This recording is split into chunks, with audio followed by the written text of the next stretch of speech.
teman-teman, selamat datang di Lady Magnifica Tell Stories. Ada satu hal yang selalu datang tanpa kita undang, mimpi. Setiap malam, mimpi muncul seperti tamu misterius yang membawa cerita berbeda-beda. Kadang indah, kadang menyesakan, kadang bahkan terasa seperti peringatan. Ada momen singkat sebelum kita tertidur, ketika kesadaran belum pergi, tapi dunia nyata sudah mulai terlepas. Pada detik itu, ada ruang gelap yang terbuka perlahan. Ruang yang tidak mengikuti aturan dunia, tidak tunduk pada waktu, dan seolah mengenali sisi terdalam diri kita. Dari tempat itulah mimpi muncul, membawa sesuatu yang seringkali tidak berani kita hadapi saat terjaga. Mari kita bahas.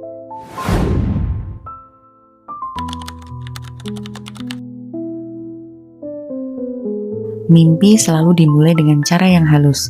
Tidak pernah ada tanda khusus, tidak pernah ada peringatan. Seseorang bisa sedang memikirkan hal kecil sebelum tidur, seperti suara hujan, lampu kamar, atau kenangan acak yang lewat begitu saja. Lalu tiba-tiba semuanya menghilang, digantikan oleh suatu tempat yang asing namun terasa akrab. Secara ilmiah, fase itu terjadi ketika tubuh memasuki tidur rapid eye movement. Gelombang otak melonjak seperti badai halus, dan walau tubuh diam tanpa gerakan, bagian dalam kepala justru menjadi tempat paling sibuk di seluruh tubuh. Di fase inilah otak mulai menyusun potongan-potongan memori, emosi, hingga ketakutan tersembunyi. Berbagai bagian otak menyala bersamaan, tetapi satu bagian melemah, yaitu area yang mengatur logika. Pada momen itu, otak bekerja seperti penjaga yang sibuk, mengolah, memilah, dan membentuk ulang segala sesuatu yang pernah kita simpan. Namun ketika logika padam, mimpi menjadi lebih bebas. Ia membentuk jalan, wajah, suara, dan kejadian yang tidak pernah terjadi sebelumnya, tetapi anehnya bisa terasa nyata. Dan justru karena logika menghilang, mimpi menjadi tempat paling jujur. Segala hal yang kita sembunyikan saat terjaga muncul tanpa topeng. Luka lama, ketakutan yang tidak ingin diakui, hingga harapan kecil yang diam-diam masih tersimpan. Mimpi mengeluarkan semuanya tanpa ampun. Beberapa ilmuwan menyebut mimpi sebagai bentuk pemrosesan emosi, namun ada sisi lain yang tidak bisa seluruhnya dijelaskan. Ada orang-orang yang melihat hal-hal yang tidak seharusnya ada. Ada yang merasa sedang diawasi. Ada yang merasa ada sesuatu yang mencoba menyentuh mereka. Dan semua itu terasa terlalu spesifik untuk dianggap sebagai aktivitas otak semata.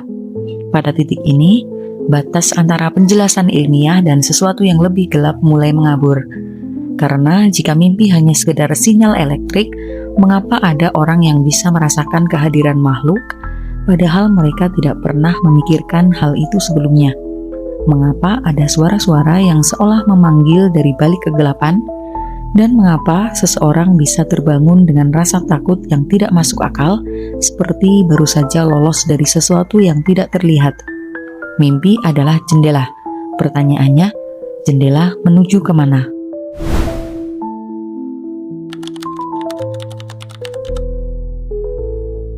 Sebagian mimpi terasa seperti cerita panjang. Seseorang bisa berjalan, berbicara, melihat langit yang tidak pernah ada di dunia nyata, atau bertemu orang-orang yang belum pernah ditemui. Semua itu dapat dijelaskan secara ilmiah sebagai gabungan memori dan imajinasi. Namun ada mimpi yang berbeda, mimpi yang membuat manusia terjaga dalam diam, merasakan detak jantung yang memukul rusuk dari dalam, seolah mimpi itu adalah peringatan. Dalam dunia psikologi ada istilah recurrent dreams, mimpi yang berulang. Biasanya terkait trauma, pengalaman masa kecil, atau ketakutan yang tidak disadari.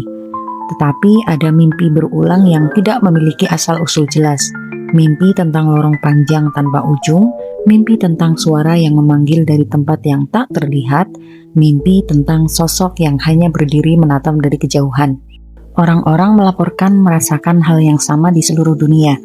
Adanya ruang gelap yang luas, tanpa bentuk jelas di mana mereka merasa sedang diperhatikan. Ruang yang tidak memiliki cahaya, tapi tetap bisa terlihat. Ruang yang terasa sangat senyap tetapi mengandung sesuatu yang menahan nafas. Ruang semacam itu tidak muncul tanpa sebab. Jika mengikuti teori ilmiah, ruang tersebut adalah simbol kekosongan dari diri manusia, ketakutan terdalam yang diubah otak menjadi bentuk visual. Namun ada teori yang jauh lebih tua dan gelap, disampaikan dari budaya ke budaya, bahwa saat manusia tidur, sebagian kecil kesadaran terlepas dari tubuh. Tidak pergi jauh, tidak memasuki dimensi lain, tetapi berada di antara batas-batas fisik dan sesuatu yang lebih luas. Disitulah makhluk di luar nalar dapat melihat kita. Mimpi buruk yang intens seringkali muncul ketika otak sedang sangat aktif, tetapi tubuh benar-benar tidak bisa bergerak. Kondisi itu disebut sleep paralysis. Bagi ilmuwan, itu sekedar ketidakseimbangan antara otak dan tubuh. Namun bagi mereka yang pernah mengalaminya, rasanya bukan seperti gangguan tidur. Rasanya seperti ada sesuatu yang menekan dada, berusaha masuk atau mengawasi dari jarak yang terlalu dekat. Ada orang yang mendengar langkah kaki mendekat, ada yang mendengar bisikan tepat di telinga, ada yang melihat sosok hitam di ujung kamar, dan ada yang merasakan nafas dingin tepat di wajah mereka. Bagi sebagian orang, semua itu terjadi saat tubuh tidak bisa bergerak. Tetapi bagi sebagian lainnya, itu terjadi di dalam mimpi dan terasa jauh lebih nyata dari dunia saat terjaga. Pertanyaannya, apakah itu hanya firasat atau sesuatu yang memang berada di balik mimpi manusia?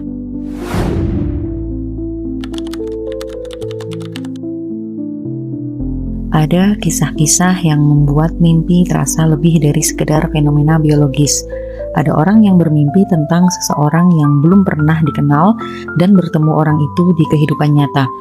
Ada yang bermimpi tentang sebuah kejadian, lalu kejadian itu benar-benar terjadi.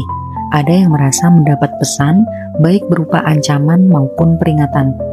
Dalam sudut pandang ilmiah, fenomena ini disebut coincidence atau kebetulan. Namun jumlah laporan orang-orang yang mengalami mimpi tersebut terlalu banyak, sehingga membuatnya sulit dianggap kebetulan belaka.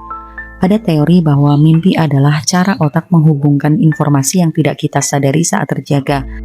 Otak bekerja seperti detektif yang menemukan pola, mengolah hal-hal yang tidak kita perhatikan, lalu mengubahnya menjadi gambaran simbolik. Mimpi menjadi cara otak memberitahu apa yang sebenarnya kita abaikan. Namun ada teori lain yang lebih kelam, yang menyebut mimpi sebagai pintu menuju sesuatu yang lebih besar. Tidak semua orang bisa masuk. Tidak semua orang sadar ketika mereka berada di sana, tetapi beberapa orang yang mungkin merasa sensitif secara tidak sengaja dapat melihat hal-hal yang berada di luar batas rasional. Ada kisah seseorang yang bermimpi tentang tempat asing yang dipenuhi kabut tebal, tidak ada suara, tidak ada angin, hanya kesunyian penuh tekanan. Di tempat itu, ia merasa sedang diperhatikan dari kejauhan. Saat ia terbangun, rasa diawasi itu tidak hilang begitu saja, seolah sesuatu mengikuti dari balik mimpi. Ada pula cerita tentang seorang perempuan yang bermimpi diseret oleh tangan-tangan tak terlihat ke dalam kegelapan. Setiap malam, tangan itu semakin kuat. Ia merasa semakin sulit untuk bangun, seolah mimpi itu mulai menariknya masuk ke tempat yang lebih dalam dari tidur biasa. Ketika akhirnya ia menceritakan hal itu, seseorang berkata bahwa mimpi yang berulang dengan pola semakin agresif bukan sekedar mimpi, tapi panggilan. Di sisi ilmiah, semua itu dapat dijelaskan sebagai stres, trauma, atau kecemasan yang terpendam. Namun di sisi lain, ada terlalu banyak kesamaan pengalaman manusia dari berbagai belahan dunia. Terlalu banyak mimpi yang terasa seakan memiliki maksud. Terlalu banyak mimpi yang terasa seperti pesan dari sesuatu di luar diri manusia. Mimpi pada akhirnya adalah wilayah yang tidak sepenuhnya dikuasai manusia. Setiap malam kita masuk tanpa perlindungan, tanpa persiapan, dan tanpa kemampuan untuk menolak. Kita berjalan di antara ingatan, ketakutan, dan mungkin sesuatu yang bukan berasal dari diri sendiri.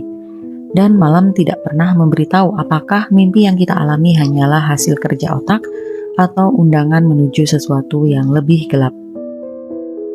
Aku Lady Magnifica, sampai jumpa lagi di video-video selanjutnya.